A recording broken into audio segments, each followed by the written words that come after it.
which will force him to come with them. And you create again, now you got 2 and 1 in front of the net. Okay? Someone said to me, okay, Mike, this is all great and good. You showed us how to beat the defensive zone. How do you defend the cycle? You're playing hockey, you're playing against a team, and they're just killing you because they're cycling. They're cycling. You need to read and recognize when the cycle's happening and beat them to the punch.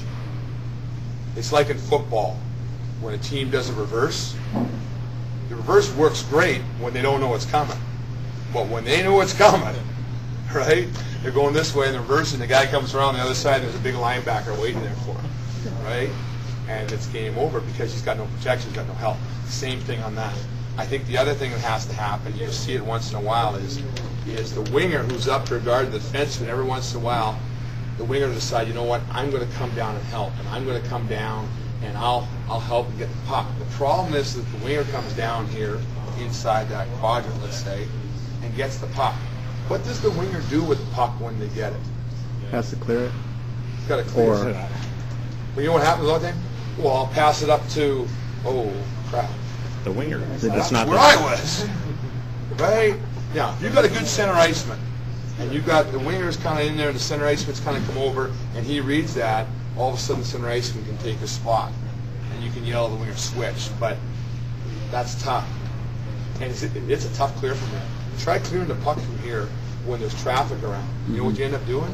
You end up making the pass right to the defenseman who walks in and takes the shot. So when Coach Doug was talking about holding position and it's trying to stay in between and using your sticks in the passing lane, right? Bodies in the shooting lane, right? Got to do those things. Got to do the things. In the offensive zone, the defensive players have to work harder than the offensive players if they want to get the puck out. If it's an equal battle as far as effort, the offensive players will usually win the battle. Defense, you have to work much harder in your own zone. Now, hard and smart. You know, we talked about the winger, right? Winger's got to go from there to there, there to there. You know, maybe over here when we get the puck for the outlet, but still you have to go in straight lines. You can't make the big circles and leave those open spots. Okay. Before I move on, questions? Anybody want to talk? Anybody want to ask anything about their team or what they do or why they do? Right? How do you defend the cycle again, though? I don't really understand. Sorry, and I kind of ran through that. Is that once this forward starts to come up here, the defenseman reads it and says, you know what, I'm going to get close. I'm not going to worry about containing. I'm going to get close and make it real difficult for this guy and make him move it before he wants to. He wants me to suck all the way up to here. I maybe try to close in on him here. What if you just don't go after him at all? Just try to play like a zone? What'll happen is there's a soft zone there, okay? If you say, okay, you know what, I'm not going to go after him, okay?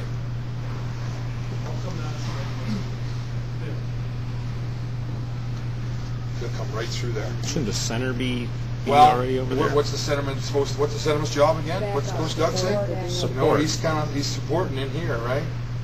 Yes. Eventually, if this guy gets inside the defenseman, oh yeah, center iceman, he's got to go. But again, what do we got? We got a forward on a center iceman.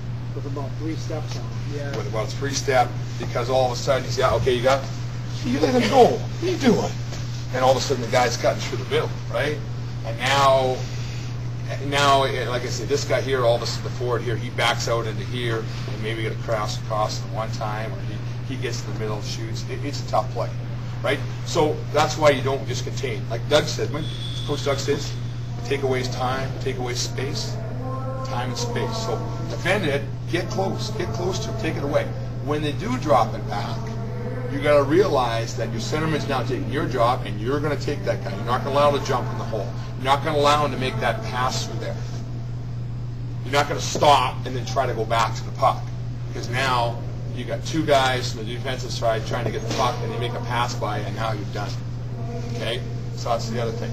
The third thing is this winger. If the winger can do a good job, and if we deny this pass and we deny that pass to the defenseman, what pass does he have? Doesn't have anything. So you know what you'll do? You'll cycle again.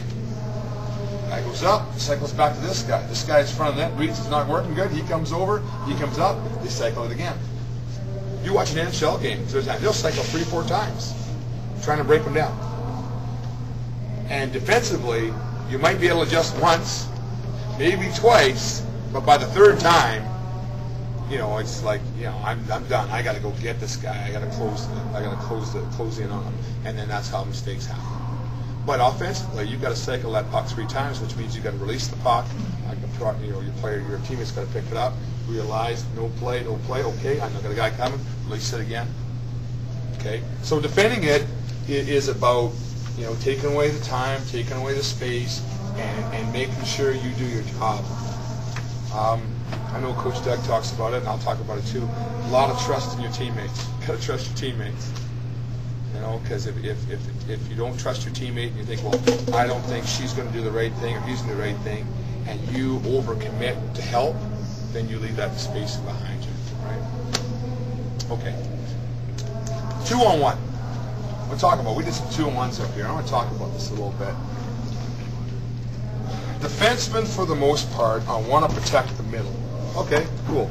They want to protect the middle. But at some point, what I like to do is, usually what ends up happening, the forward with the puck, he goes wide, the defenseman kind of stays in the middle, and we can't make the pass, and so we get this shot from here.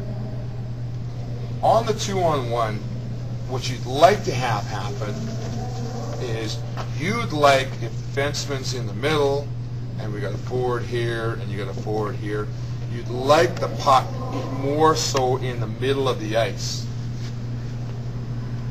Now the defenseman has got to be more aware of taking you, which then allows the pass in across, and now we can get it, and now we can drive for the net. Okay, you see 2-on-1s, and it's amazing how the forward who has the puck, I mean, if sometimes defenseman, you just stay in the middle, they'll just skate all the way down here, all the way down, right? And as long as you take away the pass and you don't overcommit, they got no angle. 2-on-1, you want to get the puck into the middle slot area to the person there. And now the defenseman goes, crap, I can't play that pass across because you'll walk down the middle. And as soon as you overcommit to here, now you make the play and now the guy can drive there. Okay?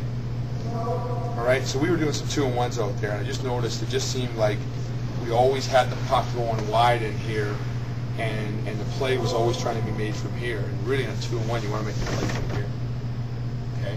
You want to make the play from here. On a 2-on-1, a lot of times defensemen are told, take away the pass, give the shooter to who? The goalie. And that works great when the puck's on the side. Goalies aren't that thrilled when the defenseman takes away the pass to the forward here, and this forward's got the puck and he's coming in on the breakaway. They don't like that very much.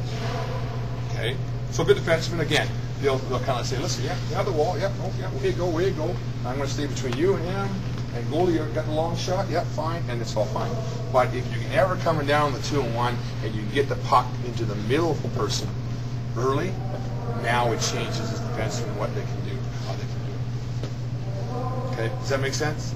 Okay, so when we're in a game and you get a 2-on-1, if you can get that puck. Now, the other thing that happens on a 2-on-1 is we're coming out of the zone, we got a forward, and we got a defenseman, and we got a forward, this guy's got the puck. And the defenseman is in such a position that, all of a sudden, he's not going to let you make this pass across. He's got to stick in the lane here. What really works well is the crisscross. He's kind of taken that away, so all of a sudden what happens is the forward here will bring the puck to the middle of the ice. Bring the puck to the middle of the ice. Defenseman, puck's coming in, defenseman here, well, okay, I'm going to back up, that's fine. And then this forward here cuts in behind. And now all of a sudden, this forward's got the puck here, and this forward doesn't have the puck, and so where do we have the puck? Where do we want it? We got it in the middle.